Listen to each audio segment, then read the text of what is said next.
this is going to be the exercise about the cartoon edit, exercise 4. So I've done my usual Google thing. I've put in a cartoon, tools. I'm looking at the large images.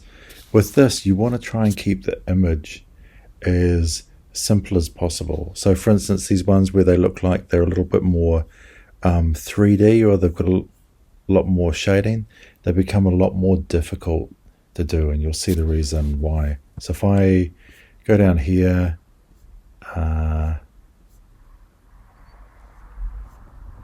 is that?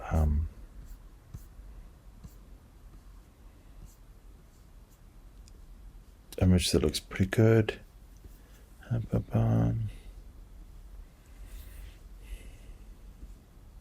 This one. So I'll click on it. I'll control open image in new tab. Grab it. Click the plus. I've got the biggest image. Control click or save as.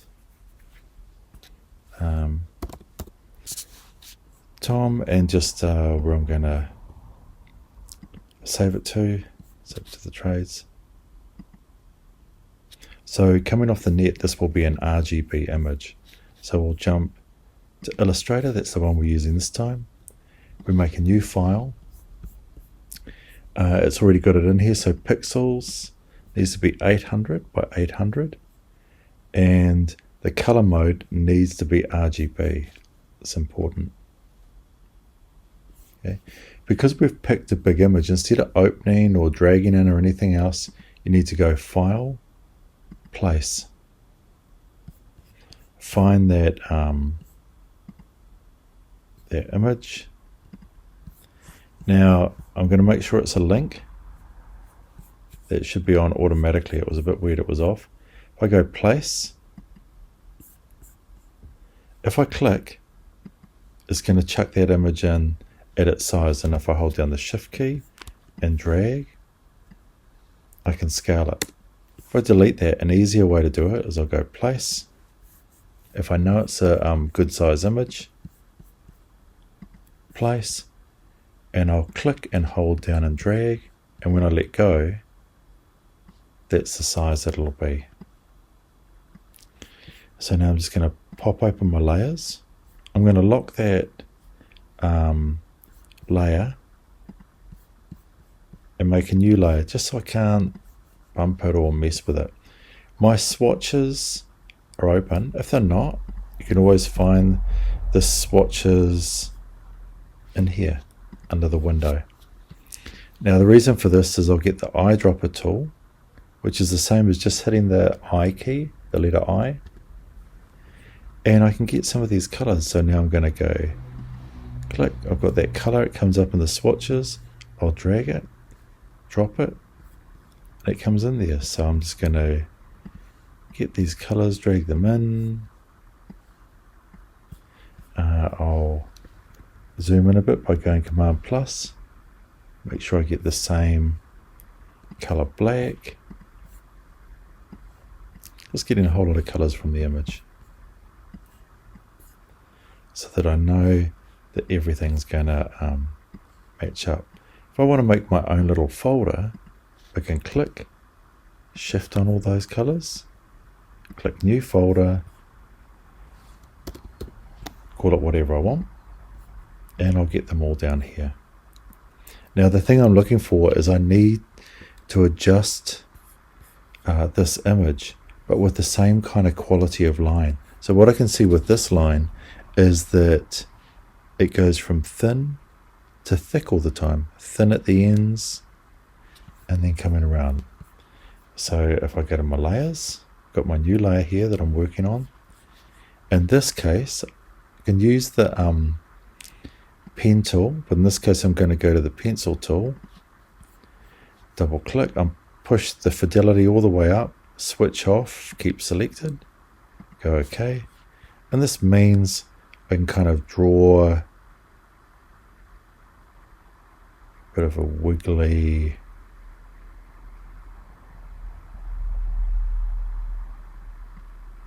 line. It's there, I just can't see it. If I go Command Y, I'll always see what I've done. So I can select it.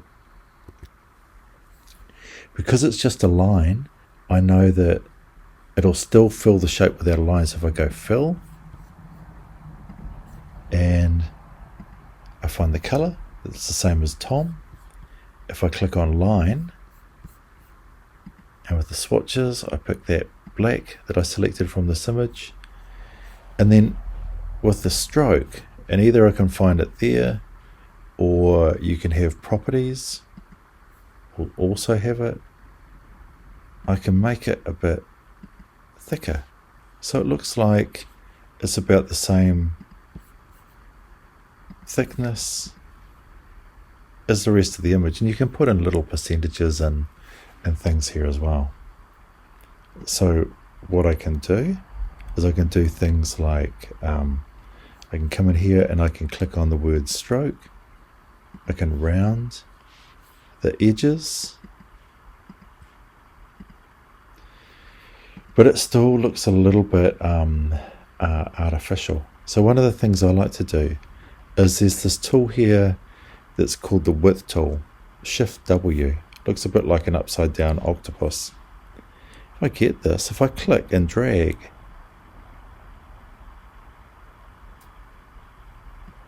I can thicken lines up. If I come down here and I drag the other way, I can thin lines.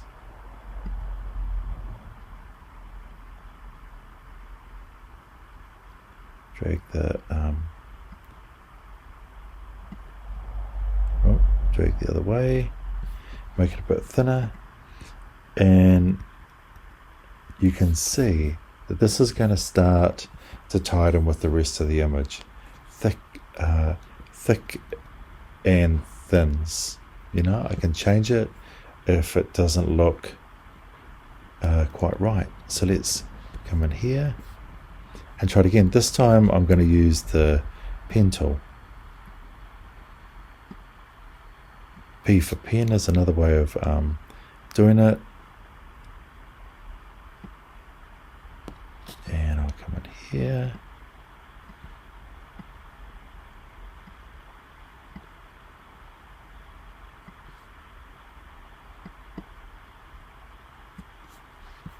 Trying to get a wee bit more control, and I'm gonna stop it there. So same thing, I can click on this, I can go to my swatches, I can fill it with the white, I can make that line a little bit thicker, so click on that, it's the right black and everything, go to the properties, or I can see it up there, make it a bit thicker, maybe that's a bit much. I can put in things like go 2.5 to get it just the thickness that I want. And again, I can play around with that thicks and thins if I want. I can go back in here and I can start to say, okay, it looks a bit wonky. P will let me minus out points. And this one might minus that out as well. Sometimes the less you have in the way of points, the better you can kind of get the curves.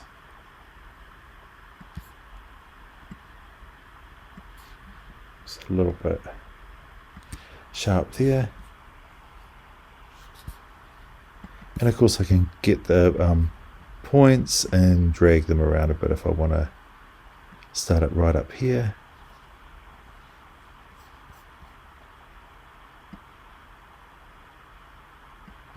So that looks pretty good there. It looks a little bit off here, so I can go back to my octopus tool and I can try thickening it up a little bit.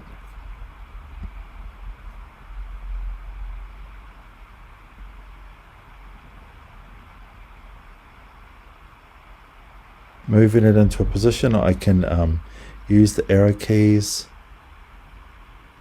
to move it around as well. You can see that happening there. And you've also got things like, if it's a bit jumpy, you've got snap to point, and that's why it was kind of getting a little bit funny there for a minute. So I'll try and get that curve working, and I can just simply cover up this foot area just by having a white shape and a line of none. If it looks like it's an odd color, just get it from the foot thing there. So again, I'm going to maybe stick a couple of lobby shapes here. I can't see them. Again, I just go Command Y,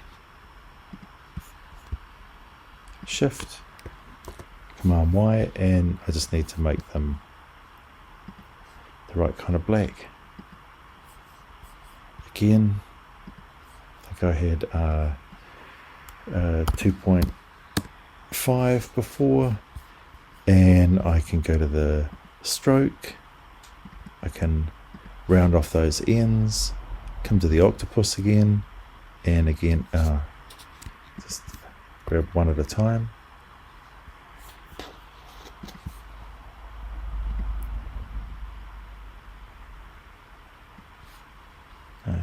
Try and play with those thicks and things a wee bit.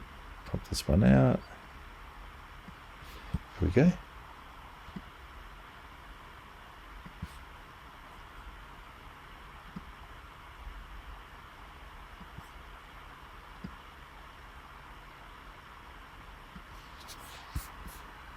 Cool, and I'm not tapering it off to an extreme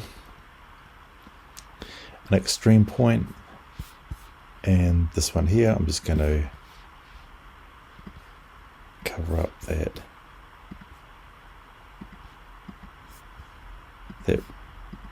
rectangle thing so we don't see it.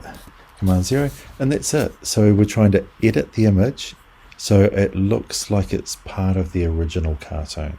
So we're getting the same colors, the same shapes, all that sort of stuff. Once we've done that, we just go File, Export As. We have an option here for PNG, so I'll just go Cartoon, Trades, PNG, use Artboard, so it'll use this total frame. Export. This one here, if you have it on 300, just means it's going to be a big image, so that's perfect. Background, usually have things like transparent, white or whatever. It's just a white background, so we'll leave it on white rather than transparent. Go OK.